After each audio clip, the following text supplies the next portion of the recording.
How's it going, everybody? Welcome back to When Tech Was Cool. And in today's video, we are focusing on the Nextbit Robin, a very unique device that, I had the pleasure of owning once in a lifetime. And I just kind of want to talk about it. But before I get into it, do all that good stuff, smash the like button, turn on notifications so you don't miss a video. And I do have a promo code in the description for you guys. Check it out. It's giving you a month free to try out Helium Mobile if you're interested. You don't want to miss out on that opportunity. But the Nextbit Robin was a very unique device. It was one that was just like, I had to have it, and I wish I still had mine. However, I don't anymore. But it was just a very quirky phone. Just lightly touching up on the specs. The display was a 5.2-inch display, 1080p by 1920. You had 3 gigabytes of RAM. You had the Snapdragon 808 processor. Battery size was a 2680 milliamp hour battery with 18-watt charging. You had a 13 megapixel main sensor on the back, and then a 5 megapixel selfie sensor. And all that stuff. Bluetooth, Type-C, charging, all that. It was present with the Nextbit Robin. But the interesting thing about the device, though, was just the concept that Nextbit was kind of going with this device.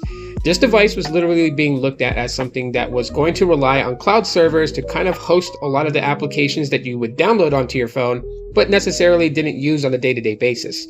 So all your daily apps would remain on the internal storage of the phone, but the ones that you would use maybe like once or twice or 3 times a month, they would be on your phone. Majority of the data would be backed up to Nextbit cloud servers, and anytime that you access the application, it would just quickly download all that data back on, allowing you to log in quickly. So you didn't have to reset up the app or anything like that, which was really cool, but it didn't take off and go far. You had things like Google One and, Apple's, iCloud that pretty much just like didn't have people seeing the same type of vision that Nextbit had for the Robin. Plus, too, it was kind of hard for people to take this phone very seriously. Polycarbonate built plastic device, but it didn't feel that way. It felt very, very so much like a toy, that I think that's part of what influenced people to not take the Robin very seriously. Of course, I can tell you guys that, the device, although, like I said, it felt frail in my hands, it also kind of was.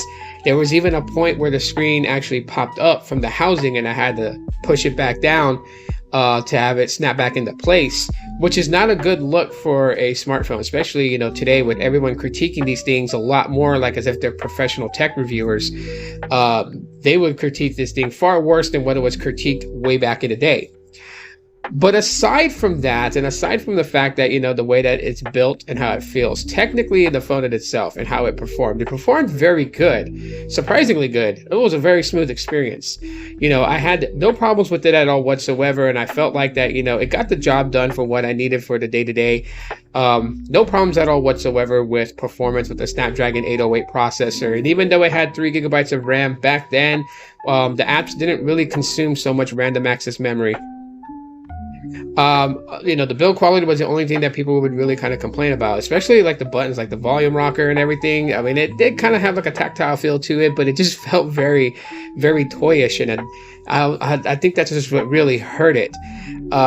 Had Nextbit came out of the gate swinging, maybe with a little bit more of a premium plastic build, would have been such, a better move for them.